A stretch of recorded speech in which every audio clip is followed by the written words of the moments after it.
Welcome back to the Law Show. I'm attorney Brian Dailey, broadcasting live from high atop the Law Show studios in the undisputed automobile capital of the world.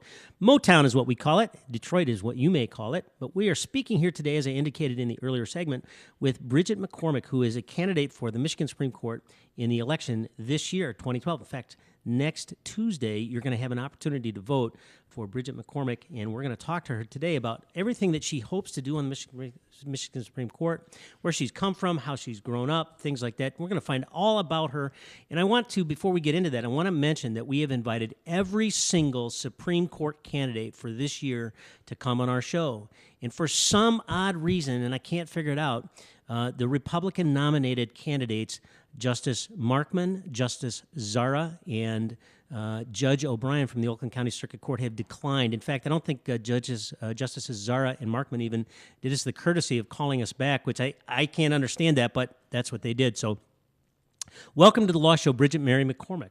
Thank you very much for having me. I'm very glad to have this opportunity. Well, we're glad that you came. We always love to, being the Law Show, we like to inform people about what the law is. And our motto here is that we really, truly want to teach people about the law. So, in other words, one of the lessons that I give people, my listeners, is just because you have a case doesn't mean you should file it, because there's lots of practical impacts, there's lots of practical considerations that you have to consider in order to do that. There's economic considerations, there's, the entire emotional toll on a person going through say like a divorce case, or maybe an injury case, or sometimes people can't help but go through litigation. Maybe they've been charged with a crime or something like that, and they've got to do it. It's going to be compelled upon them. But we like to inform people about that, and so that's why we invited you here, so that you could tell people who you are and what you hope to do and where you've been and what you've done and all that other stuff. And I understand that you're a professor at the University of Michigan, and that you used to be a professor at Yale University Law School. That's right. I am on the faculty at the University of Michigan Law School. I'm also the dean there for clinical affairs, which means I'm in charge of all of our clinical programs, our practical legal education curriculum. We actually now have 14 live client clinics at the University of Michigan Law School. And what I mean by that is law students represent people who would not otherwise have access to lawyers and access to courts, and sometimes, therefore, access to justice under the supervision of the clinical faculty. They get credit for it, and we think they learn things they can't learn in the traditional classroom, not just skills, but those are obviously important, but also values of the profession. They learn the power of a law degree to do good, the ways in which a lawyer should act ethically, and those are the kinds of things that, when you learn them in the context of real practice, they sink in better, we think. One of the things, and I agree with you, one of the things I often tell my clients is that I consider that my ability to practice law and my license to practice law, and by the way, I'm licensed in 3 states, Illinois and Michigan and Iowa, is really a privilege. And I think it's incumbent upon me and upon all lawyers who have that same privilege to give back to the community and not necessarily think of money first, or what is it going to do for them first. They need to really think about clients and what is the impact. And so, for example, many years ago, I had a client call me on Christmas Eve, and she said, I'm at the emergency room. They won't admit my son. He's sick, and can you help me? And so I spent the next couple of hours getting that young boy admitted. I don't know what ever turned out, but that was one of the few times I remember when I can really say that I impacted somebody's life with my law degree, and it was a privilege to be able to do that. So I know exactly what you're talking about. And if you don't mind, I'm going to give a little shameless plug for my own alma mater, Thomas Cooley Law School. They are very big in the clinical programs, and so I completely agree with you that one of the things that many students lack and many lawyers lack when they come out of law schools is they don't know how to behave in front of a judge. They don't know how to speak in front of a judge. They don't know how to honor the argument of the other side.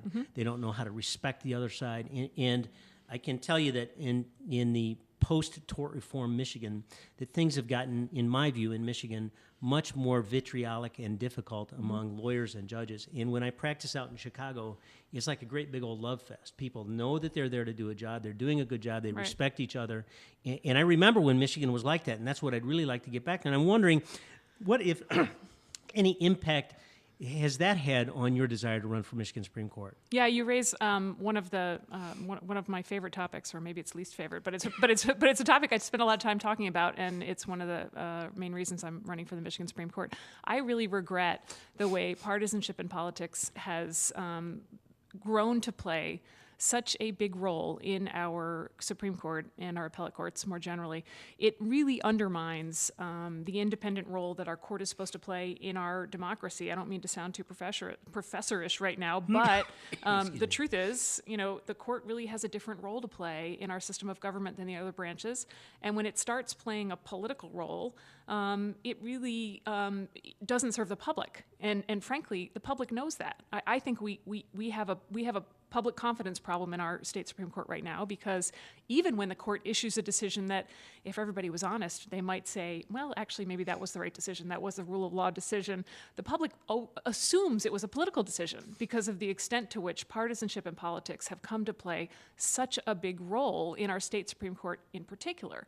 Frankly, my view is, and I'll let you, I don't want to keep blabbing on, but I believe the primary reasons for that increase in partisanship in politics has to do with the way we select our Supreme Court justices and the process by which we do it, which, given the partisan nomination process and the secret money that is spent, and lots of it, we make it impossible to have an independent court that the public can have confidence in. I don't disagree with you on that. And I've been in Michigan since 1983, and I remember when the court had great justices on it, and justices that you knew who, even though they were making a decision against you, you could look at the reasoning and say, yes, that is a good reason. I may disagree with it. I think it's the wrong policy, but you know what?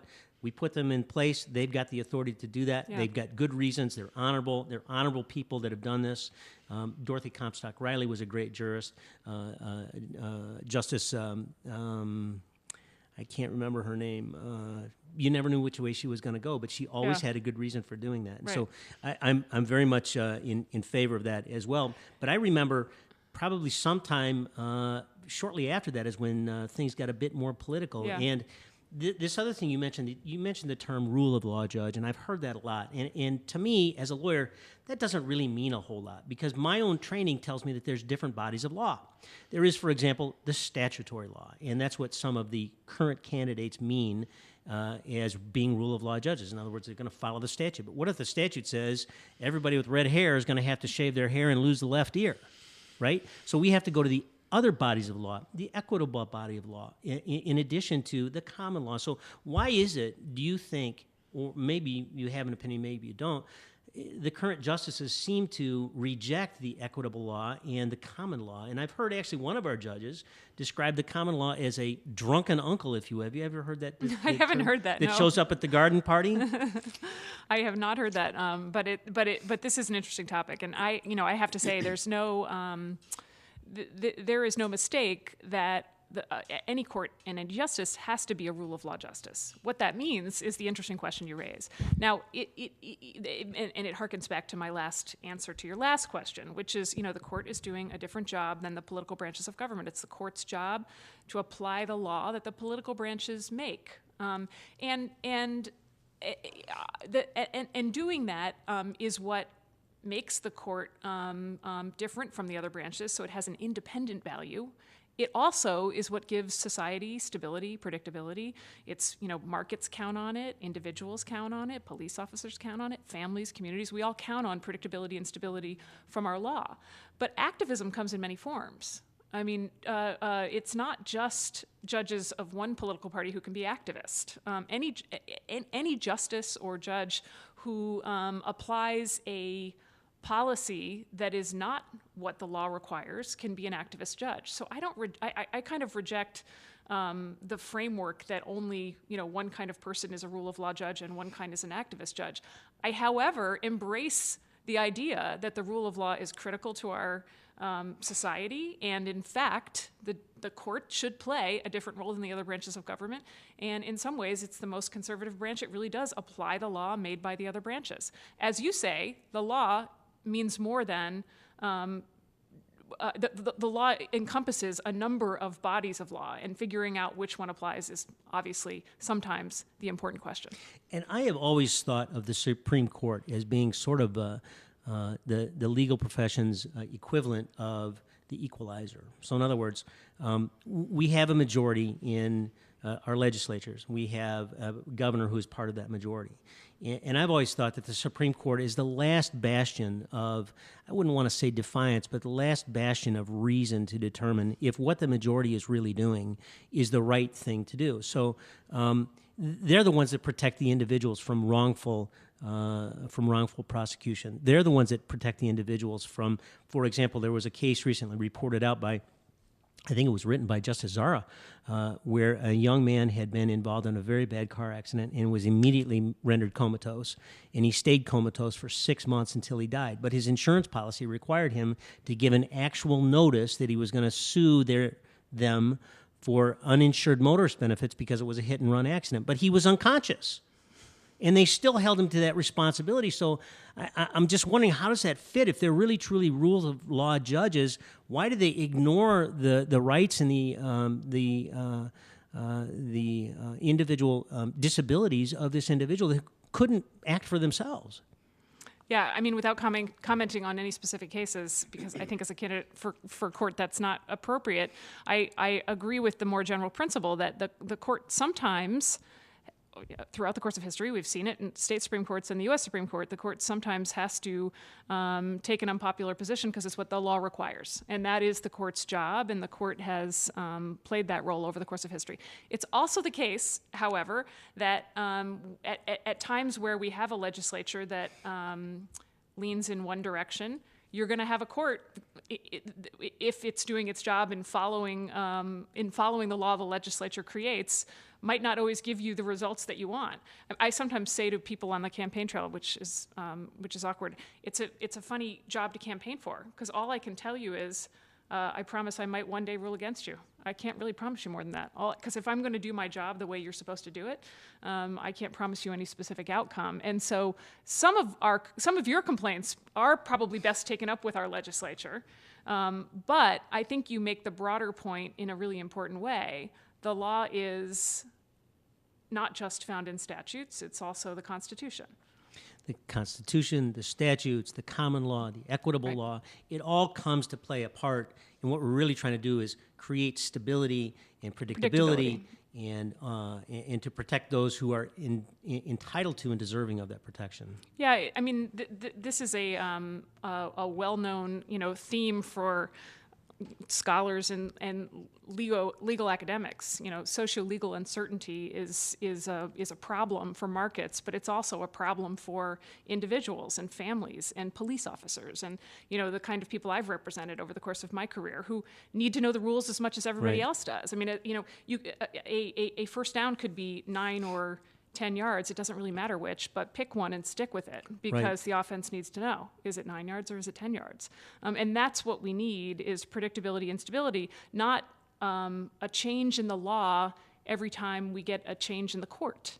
In 2011, in early 2011, let me take you back to late 2010, the court decided 2 cases at the end of the term. One was an environmental case, one was a case that the MEA was a plaintiff. And in 2011, there was a motion for reconsideration on both of those cases. The only thing that changed was the personnel in the court. There was no new statute. There was no public policy initiative that the court had forgotten to take note of. There was no new social, set of norms that the court had not taken account of. The only thing that changed was the personnel in the court.